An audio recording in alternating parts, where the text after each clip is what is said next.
সুবহানাল্লাহ, মাশাআল্লাহ, সত্যি তুমি খুব সুন্দর। আর এই সৌন্দর্য আমার মনে হয় বিধাতা তোমাকে আমার জন্য পাঠিয়েছে। আপনিও খুব সুন্দর। তাই? আর আপনি অনেক মহান, আপনার মনটা অনেক বড়। তাছাড়া এরকম না হলে কি আমার মতো একটা এতিম মেয়েকে বিয়ে করেন? কত মানুষ আছে যারা আমার দিকে ফিরেও তাকায় নাই, এতিম বলে, বাবা মা নেই বলে। কিন্তু আপনি আপনার ঘরে ঠাঁই দিয়েছেন। আপনি যদি মহৎ না হইতেন তাহলে কি আমার মতো এতিম মেয়েকে বিয়ে করতেন? না না, এটা তুমি কি বলছো? আমি কি মহৎ হতে পেরেছি? শোন, আমারও ছোটবেলা থেকে একটা স্বপ্ন ছিল যে আমি কোনোদিন যদি কাউকে বিয়ে করি তাহলে একজন অসহায় মেয়েকে আমি বিয়ে করবো। তা আল্লাহ আমার সে আশাটা পূর্ণ করে দিয়েছে। আপনি সব জেনে শুনে আমাকে বিয়ে করছেন। আসলে বাবা মা অ্যাক্সিডেন্টে মারা গেছে তো, অনেক ছোট থাকতে, ওই জন্য তাদের অনেক কষ্ট হয়েছে মানুষ করতে। সত্যি তোমার এই বিধবার ঘটনা শুনে আমার চোখে পানি এসে গেল। জানো, এতিমদেরকে আমরা সবচেয়ে বেশি ভালোবাসি। আর সেই এতিমদেরকে যদি কেউ ঠকায়, আল্লাহ নিজে সহ্য করতে পারে না। হয়তো আল্লাহ আমাকে বেশি ভালোবাসে বলে আপনার মতো একজন ভালো মানুষের ভাগ্যে লেগে রাখছে আমাকে। আসলে তুমি যাই বলো, তোমাকে আমি বিয়ে করে আমি নিজে ধন্য মনে করছি। কারণ আমি এরকমটাই চেয়েছিলাম। আর তুমি না অনেক ভালো। তুমি আজকে থেকে আর কোনো চিন্তা করবে না, ঠিক আছে? আমার টাকা পয়সা সহায় সম্পত্তি মহান রাব্বুল আলামিন আমাকে অনেক দিয়েছে। আমি অনেক সুখী। তার চেয়ে বেশি সুখী তোমাকে পেয়ে, ঠিক আছে? আপনার ইচ্ছা। যার জন্য তোমাকে পেয়েছি তাকে এখানে এনে অনেক ভালোবাসবো, অনেক আদর করবো। তোমার দাদি সে কি আমার দাদি না? হ্যাঁ, বলুন দাদির এখন বয়স হয়েছে তো, দেখাশোনার একজন লাগে। আমি তো আর এখন নাই, আপনার কাছে চলে আসছি।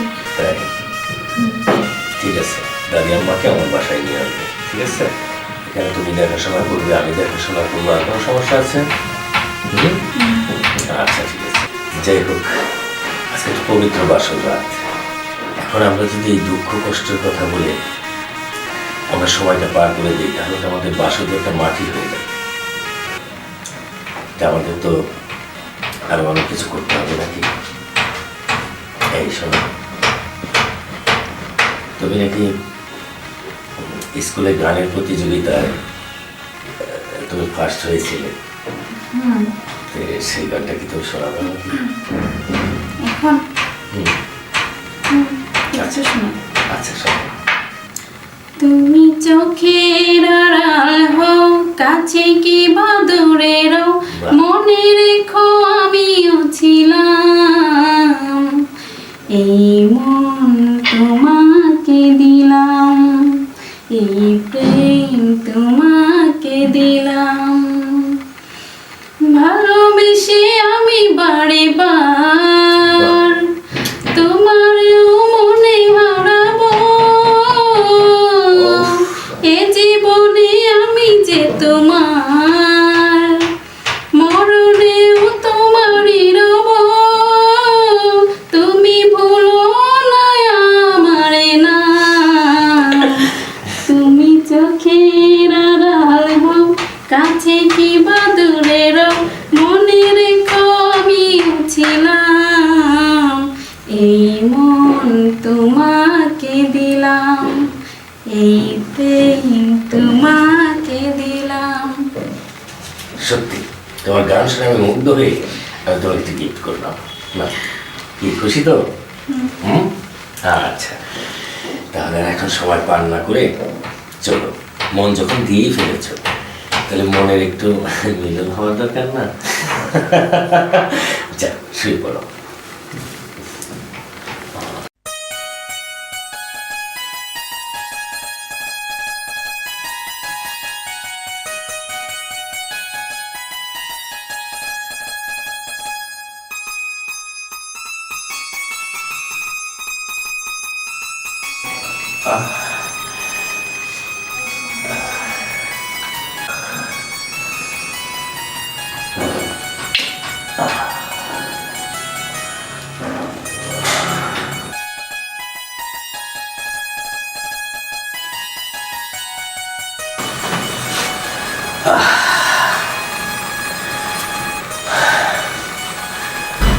তো খুব শান্তি পেয়েছি, তো আমি কিন্তু খুব মজা পেয়েছি। কিন্তু তুমি কি সুখ পেয়েছ? হ্যাঁ কাকে বলো? হ্যাঁ পেয়েছি আসলে। মানে এতটা সুখ মানে আমি কখনো কোনদিন পাইনি, আসলে কারোর কাছে যাইনি তো। তাই তুমি গেলে না কেন? যাই নাই কারণ আমি কখনো চাই না যে যে আমার স্বামী হবে সে ঠকুক। তাই আমার সমস্ত কিছু আমি তাকে দিতে চাই, স্যার আপনি কি দিলাম। তাই ঠিক আছে, আমিও পেলাম। আর সারাটা জীবন এমনি করে তুমি আমাকে ভালোবাসবে, ঠিক আছে? হ্যাঁ আসো, তুমি তো এই দিন তাই না? এদিনদেরকে আল্লাহ ভালোবাসে, আমিও ভালোবাসি। তাই আমরা এদিন খানায় যে আমরা কিছু বিরিয়ানি রান্না করে খাওয়াই গেল কি? হ্যাঁ অনেক ভালো হবে। কারণ ওরা আমাদের এই দাম্পত্য জীবনের জন্য দোয়া করবে।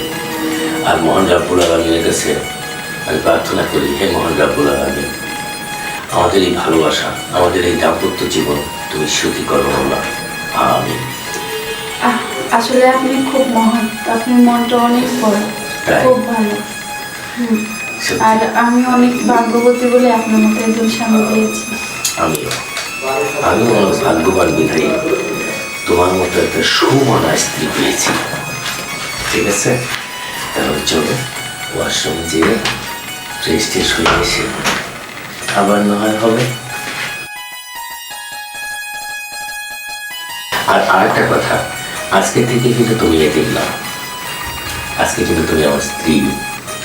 ঠিক আছে, তুমি কখনো আগের ভাব নিয়ে চলবে না, তুমি খুব স্মার্ট হয়ে চলবে, কারণ এখন তোমার সবই আছে। ঠিক আছে, আর সেই অধিকারটা আমি তোমাকে দিলাম। চলো এখন ওয়াশরুমে যাই, এসে আবার একটু সুখ হবে। ঠিক আছে, আচ্ছা চলো।